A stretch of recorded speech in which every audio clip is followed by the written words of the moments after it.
let's talk about a word you see literally everywhere: heritage. I mean, it's on your food packaging, it's in travel brochures, it's on that really nice bag you've been eyeing. And it feels good, doesn't it? It just sounds so authentic, traditional, and, safe. Oh, yeah. Marketers are obsessed with this one. It's a promise, right? A promise of a real, genuine connection to the past in a world that can feel pretty fake. And then you've got this classic. You see this, and you immediately think of quality that has stood the test of time, of secrets passed down from one generation to the next. You can almost smell the workshop. So you put all these phrases together, and what do you get? You get this incredibly powerful story. A story about history and quality and tradition. And it's a story that, let's be honest, we're all pretty eager to buy.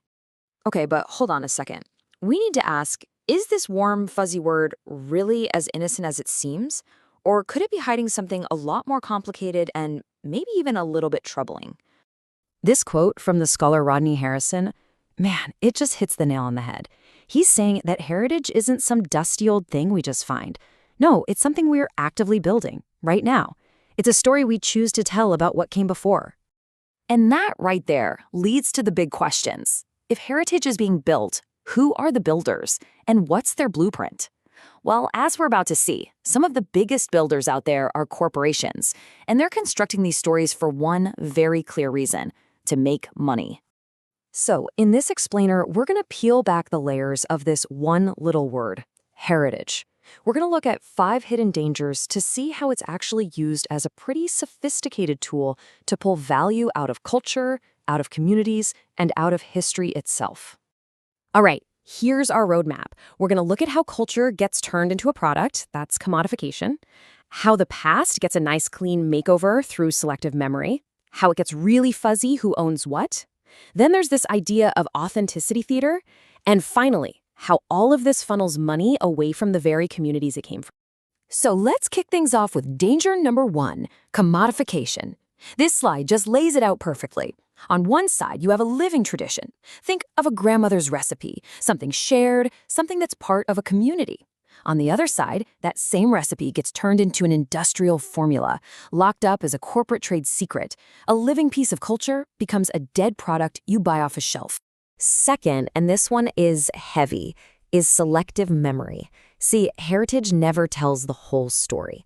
The source uses the powerful example of plantation tourism. The heritage that's sold is all about the beautiful architecture, the sprawling gardens, the fancy lifestyles. And what gets erased? The slavery, the brutality, the resistance, and the fact that all that so-called elegance was built on unimaginable human suffering. Heritage lets us celebrate the pretty parts and ignore the ugly truth. Danger number 3 is this absolutely wild legal imbalance. A corporation can swoop in, take a traditional design, change it just a tiny bit, and slap a trademark on it for protection. But the community that actually created and nurtured that tradition for centuries, well, their culture is often just treated as public domain, basically free for anyone to take. The law protects the taker, not the creator. Then you have what our source calls authenticity theater. It's brilliant. You know that craft beer that boasts about using traditional methods since 1873? That's the performance. What's the reality? It's mass-produced in a massive factory owned by some giant global company. Heritage, in this case, is just a costume. It's a marketing gimmick that has nothing to do with how the thing is actually made. And last but not least, let's follow the money. This is economic extraction. Let's say you spend, I don't know, $200 on an authentic heritage experience. Where does that money actually go? Well, this chart gives us a pretty shocking idea. The international tour company gets 40%, the big hotel chain gets 35%, and the local community, whose culture is the entire reason you're there, they might only see $5, just 2.5%. Heritage becomes a pipeline for moving wealth out of a community, not into it. So how on earth does a single word manage to do all of this? Well, it all comes down to some very clever tricks of language that basically hide what's really happening in plain sight. Let's break down the magic trick. The first trick is something called euphemization. It's a fancy word for a simple idea, using a nice, soft word to cover up a harsh action. So instead of a company admitting they're appropriating a community's design to sell t-shirts, they say they're honoring your heritage. See how that works? Taking something is magically reframed as giving respect. It's a really subtle but incredibly powerful move. The second trick is depoliticization. This one's a little sneaky. It takes a deeply political question, a question about power, about justice, like, hey, who gets the money from this? And turns it into a boring technical problem. Suddenly, it's not a fight for fairness anymore. It's a stakeholder management issue that gets handled in a boardroom. The real conflict just gets buried under a pile of corporate jargon. So now that we've seen how this all works, we have to ask, what's actually being lost here? And is there a way for us to think and talk about the past that gets us beyond this one loaded buzzword? The stakes, you guys, are incredibly high.